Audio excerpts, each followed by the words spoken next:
As the virus spread across Europe, all countries struggled to respond, some more than others.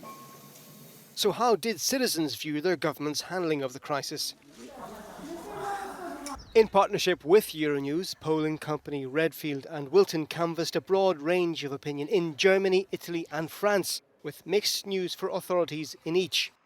In Germany, which had a relatively low death toll, people wholeheartedly backed their government's efforts. More than half of Italians say their national leadership responded well, but 63% of the French view their government's management as poor. That's reflected to some degree in the approval ratings of each leader in their own country. Chancellor Merkel, President Macron and Prime Minister Conte all enjoyed a rise in support early in the crisis. But that support has since eroded for the French leader. Almost half the country disapproves of Macron's handling of the pandemic, with only 6% strongly approving. More than 7 out of 10 Germans view Merkel's performance positively, while a substantial majority of Italians either approve or strongly approve of Conte's leadership. The French and Italians also admire Merkel's approach. Those figures could change as countries reopen after lockdown, a task which sees governments trying to balance health concerns with saving their economies.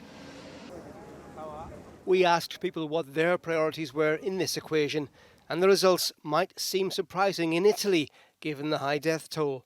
A slim majority said they were more concerned about the economic impact of the crisis.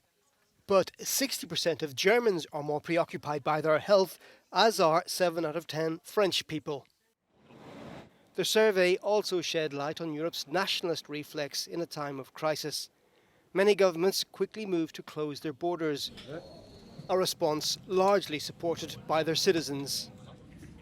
In all three countries, roughly a third of people strongly agreed that national borders were crucial for maintaining their nation's security. Only between 8 and 12% disagreed.